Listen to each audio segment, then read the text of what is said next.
Welcome to the exhibition, Every Island is a Mountain, 30th anniversary exhibition celebrating the Korean Pavilion at the Venice Art Biennale. Hello, my name is Q Lee. This presentation, Far and Near, 30 Years of the Korean Pavilion at the Venice Art Biennale, is part of the series of public programs for the show Every Island is a Mountain, organized by Arts Council Korea and Arco Arts Center. I have prepared this audio guide to help you navigate the exhibition site, Ordine di Malta in Venice, also known as Palazzo di Malta.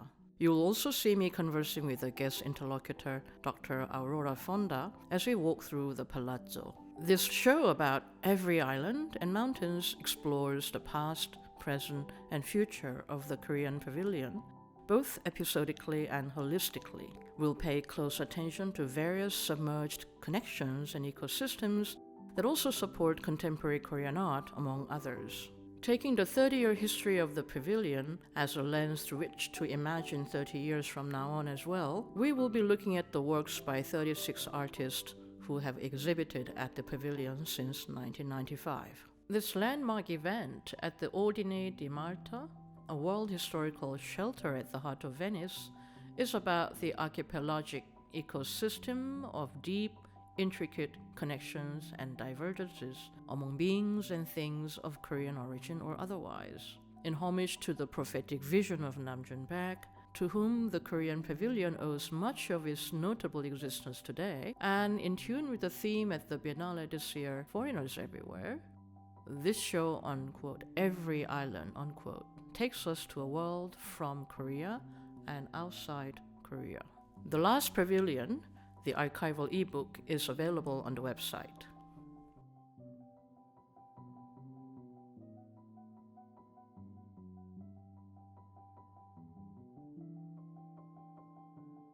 I was going to ask you a question. What does connexus mean? So the connexus is us connected in nexus. That's connexus. So we want to emphasize the fact that there is island is typically a place of also independence and isolation, but also incredible community within. Yeah. And also it's a site for conflict. In the archive room, we see the work of In Kyum, one of the 4 artists from 1995, the pavilion's first year. Presented here is a miniature mock-up and a concept drawing of Project 21, Natural Net, both of which offer a glimpse into the unique, quote, real-time process of Kim's site-specific installation that was unfolding in a pavilion that was itself under construction. One of the stories that we've heard is that officers approved of this only on the condition that it's going to be temporary. Mm-hmm. Right? Yeah. So it had to be provisional. Yeah. Yeah. So that in part and largely explains why it had to be kind of light and glass structure, not like Great Britain or other pavilion. That's a good point. Right? And so it was supposed to be, okay, if you just build something quick, but something that can be destroyed if necessary as well. Yeah. Bahc Yiso's work, Drawing for Venice Biennale, with an installation, Venice Biennale, offers a witty auto-critique of Venice Biennale, its cultural hegemony and authority. Then, in tonal contrast to Bach's work, Yoon Hyung-keun's Entitled, a drawing on Korean rice paper with a stroke of black, becomes part of the ongoing darkness of Korean history. Another artist from the 1995 show, with a toe, a clay doll placed on a vast glass floor amongst various industrial objects and refuse, the viewers too can immediately experience a sense of social and spiritual disorientation.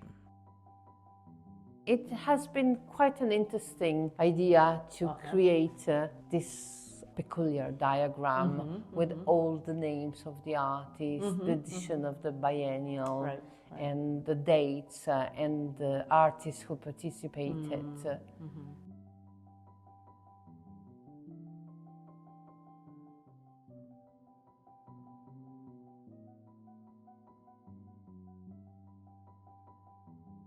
Korean Pavilion has really achieved a kind of fundamental position. Students, even in Venice, but probably also around the world, they are studying the developments of the Korean Pavilion because they find the history of that pavilion particularly interesting to kind of analyze it and understand how the position of Korean artists is now in the so-called contemporary art world. That's right. Yeah.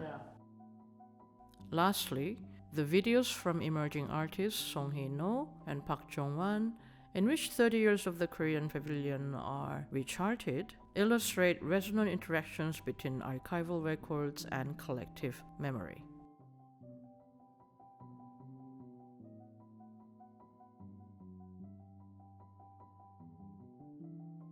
Do you have any comments on any thoughts on Namjoon Park?